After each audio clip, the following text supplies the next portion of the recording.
Welcome to TRS Clips. It's for all you guys whose attention spans are reduced because of short form content. This is the highlights channel. Enjoy the video and make sure you consume a bunch of highlights. Binge watch TRS Clips. Specifically, let's talk about the Deccan Plateau and more specifically Maharashtra. What was happening? Yeah, very good question. When Shirvai was born, at that time Nizam Shahi, which reigned supreme in Maharashtra, at that time the Mughals tried to capture it, the Nizam Shahi, because see, geopolitically, the biggest border with Mughals' southern border was the Nizam Shahi's northern border. So the first thing, when you descend from the north, you come to Daulatabad, which is in Maharashtra, near Aurangabad. And Aurangabad was the Deccan capital of the Mughal. It was named after Aurangzeb. It was first known as Khirki. Khirki is what in Urdu? Khirki. In Marathi, Khidki means the window. The window to the Deccan. It used to be known as. Then when Aurangzeb came as the Mughal Subedar, he was stationed at Aurangabad and he named that as Aurangabad. Okay. So they descended down. They wanted to capture more and more of the Deccan, and the first station was Nizam Shahi. Who were the Nizam Shahis ethnically? Like, where were they from originally? There is a story. They say a Brahmin Hindu was converted and then he became the first Nizam. Okay. So they were the Deccanese, the original Deccanese. And they were Indian ethnically. They were Indian ethnics, Okay. yeah. So, the first station for the Mughal attack was Nizam Shahi. I will tell you history in brief. From Akbar's time, they were trying. From Akbar and then Jahangir and then Shah Jahan all tried to capture the Deccan. They wanted those provinces, those vassals to become the provinces of the Mughal. Why? Power? Why means was there something special about Maharashtra as a land? See, that's a very good question. Okay, it's excellent question. I will tell you. What was the strategy of the Mughal Empire? How they expand their army? How do they expand their army? By adding more and more mansabdars. They already had 8,000 mansabdars. 20% of the land of 22 Mughal provinces were under mansabdars. Now, if I want to add on more mansabdars, what do I need to give them? Some perks. Land. I need to give them land so they can rule and they can collect. I mean, there were military mansabdars and then there were civil mansabdars. Even if you are a doctor in the Mughal Darbar, you are a mansabdar. But you will not get the cavalry force. You will not get the land. You will get salary. But the war mansabdars, they were given land. And the land was over from 22 provinces. 80% of the land was distributed among 8,000 mansabdars. So if you want to expand the army, you need to add more mansabdars and you need to give them land. Where would they get the land? They will go to Afghanistan, that side, or they will come to the Deccan. Because northeast, that Arakan and those were they were all watery, marshy regions. There was nothing you could grow there. There was probably more primitive people. They couldn't deal with. So what were Mughal aiming at? They either could have taken, now they tried. They wanted Rajasthan. They were independent Marwar and Mewar kingdoms. They were independent, but all the kings of those were working in the Mughal army. But they were allowed to retain their kingdoms. Not all of them. Some of them. Because maybe even indirectly they were also mansabdars. But in the case of other mansabdars, you are transferable. Today you are there. This is very important. Today you are given a province of Punjab, some villages and towns.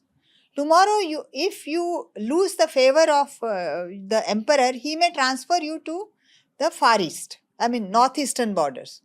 Or northwestern borders, which are not very good. So other mansabdars in the empire of the Mughals, the mansabdars were transferable entity. Yeah. And you could not, the Mansabdar's children could not inherit the same title as the Mansabdar. Okay, as soon as the Mansabdar died, all his perks were taken away.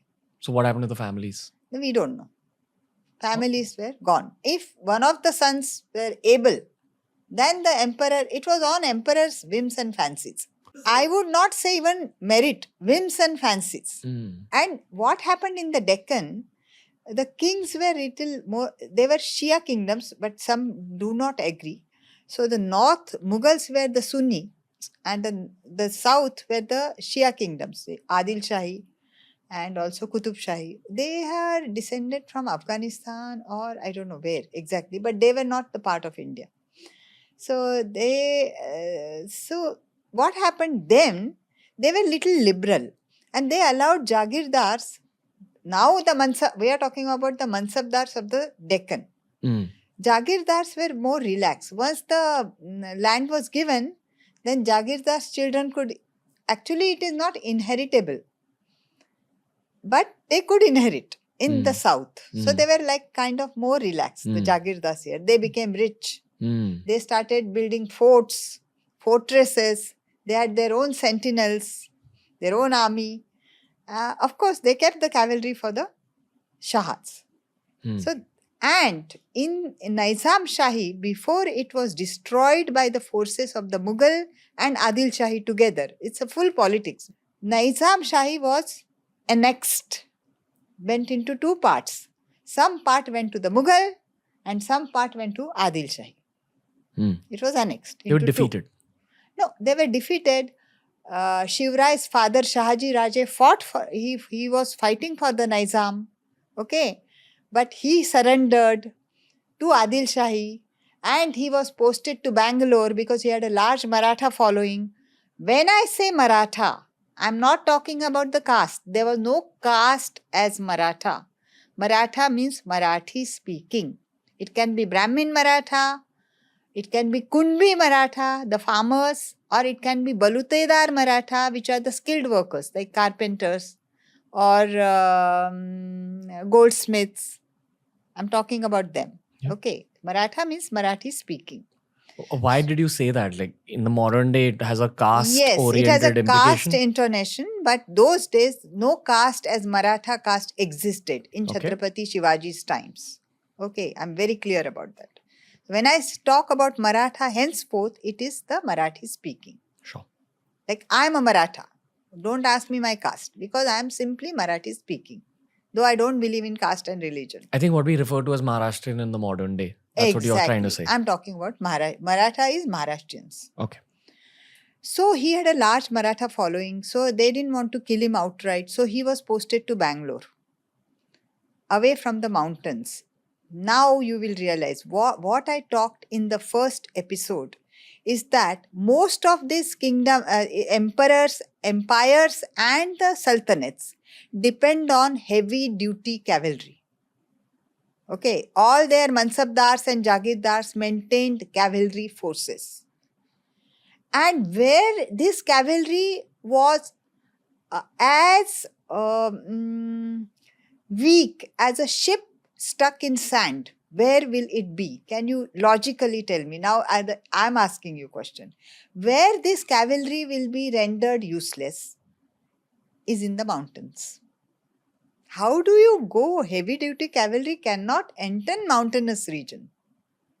It is like a huge ship stuck in sand or ice. So this region, the Nizam has given some kind of land to Shahaji Raje. 100 villages, 1,000 villages. 1,000 villages were given around Pune. He was also given Shivneri, the fort near Nasik area. But that portion went to the Mughal. So they had to leave. Where Shivrai was born in Shivneri, his name comes from that fort. It is near Nasik, Nasik region. So when they came to Pune, the entire region was devastated. 1,000 villages were devastated in his Jagir. Because the Deccan Sultanates allowed the Jagirdars' children also to carry on with the title. So Shivrai came, he was hardly maybe 7-8 years old.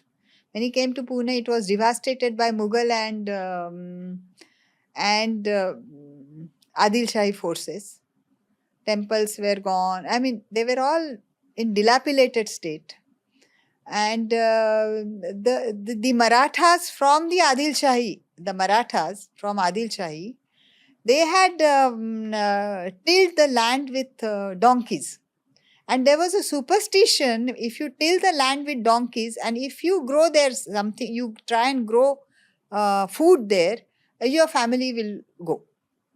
So the entire region was like grown with babul trees. I am also a farmer. Okay, so I tell you how difficult it is to remove babul trees from a khet, from a farm. If while removing one or two seeds go into the soil, again the babul trees will grow. What is a babul tree? Babul trees, the spike, they have spikes, the Okay. thorns, Okay. thorny trees. Hmm. So the entire region was covered with babul trees. It was basically not good for farming. It was cursed land, inauspicious, in simple words. Okay. So when what happened, I feel, my instinct, when Shahaji Raje went to Bangalore, he kept Jizau Mata and his son, Shivrai. He took his older son there, Shivrai's older brother, Sambhaji. His name is also Sambhaji. He took him there to Bangalore with him. But he kept his wife, Jizau and Shivrai, and asked them to look after the region. Because if he leaves, suppose you leave this house unattended, encroachment may be there. Mm. Yeah, same way.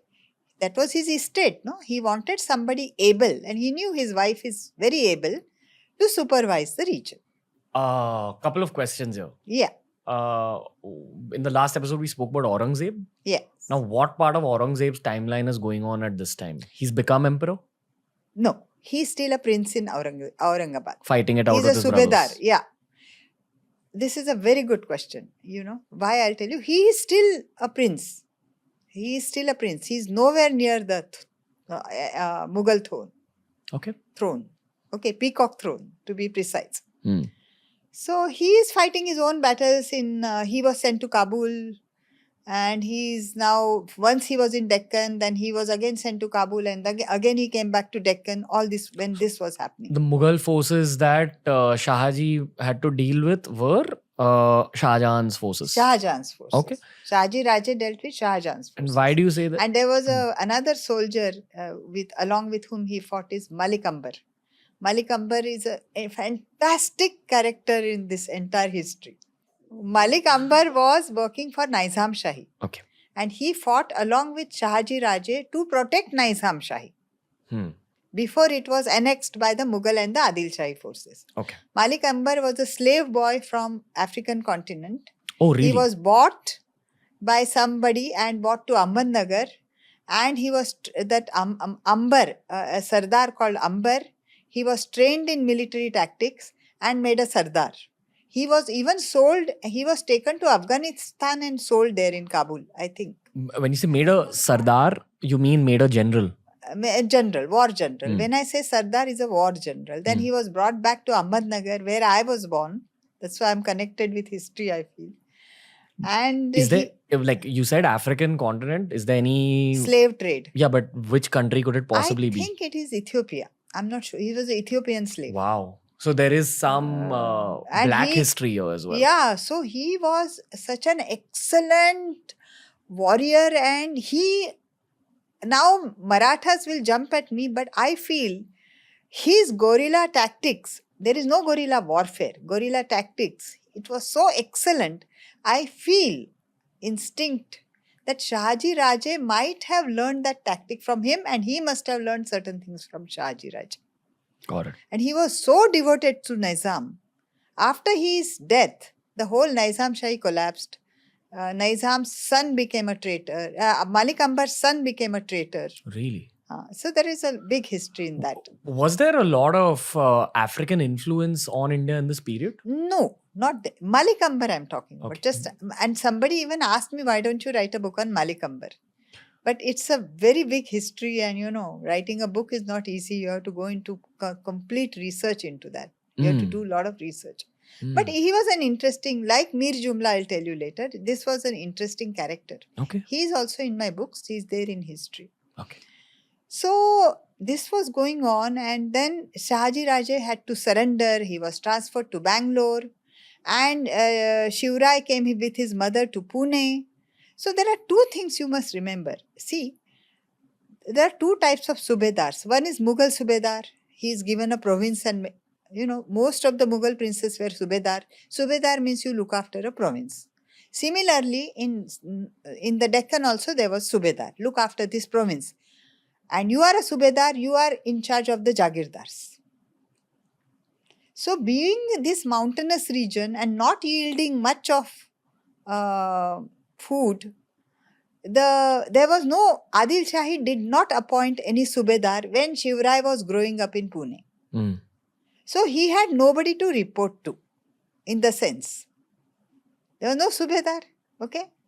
Which probably meant that relaxed mentality that Adil Shahi and Nizam Shahi rulers had worked against them a little bit. Exactly. So there was no Subedar.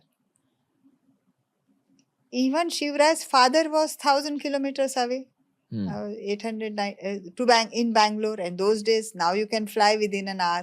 Those days, it was far away. It was like staying in Mars. This is the point in the podcast where I have to quote my idol Joe Rogan. Hard times build hard men build soft times build soft men, and soft men build hard times. Exactly, this happened. I mean, this was a soft time for the Nizam Shahis and Adil Shahis. And even the Mughal. Yeah. So I'm talking about the flaws what Shivrai saw. Yeah. So when he was growing up, he had no Subedar to report to. He had no father figure. They were advisors. Like Dadaji Kondev, they were advisors like, who became his Sar Naubat. They were advisors. And there was this Brahmin advisor who became the chief Pradhan, the chief minister. All these were his advisors. I will get the names as I go along. Yeah. Moropant Pingle. So, but he was the Jagirdar's son. So they bowed down to him. And the freedom he tasted, by instinct, there's no Subedar and there's no father figure. So he tasted the complete freedom there. In one of my books, Shivrai's wife, Putala Rani, asked him, what freedom means to you? And I was like, when I was writing this book, sometimes I was possessed with Shivrai and sometimes I was possessed with Aurangzeb. So I thought, like, unintentionally I started thinking like them. I became crazy and mad. I'm telling you this frankly. No, I love it. So when the wife asked him, what does freedom mean to you, Shivrai? She asked her husband. So he tells her in simple words, freedom means to me that I must do what I want to do and I must refuse what I do not want to do. Which was not the case in his growing up years. Which was not the case with most of the Maratha clan he knew, who were working for Adil Shahi and Qutub Shahi and for the Mughals. Marathas are generally a warrior culture, and the history. Not necessarily. You don't look at it that way? No. Maratha is Marathi speaking. So those families, some families claim that they are from the Rajput origin, which I have not found the concrete evidence in history. But there were some families who had capability of becoming warriors and they were taken in as warriors into the sultanates or into the Mughal Empire. And they were given land. But I'm also talking specifically about the mentality of the Marathas back then. And again, my reference, unfortunately, is some Bollywood movies. Like when we see Baji Rao being depicted, it's depicted like a warrior culture, which is the legacy of Shivrai. But I'm asking you, before Shivrai's ascent to power, they simply worked for the sultanates. There wasn't a warrior mentality? They were the warriors of the sultanates. They fought for the sultanate. Okay. Some families. Not all. Many of them were cultivators. Now, how can all the families be warriors? They were cultivators, they were priests, then they were technical, the skilled labor like. That was the video for today. Make sure you hit like, subscribe to this channel, and share this video with your friends. TRS Clips will be back soon.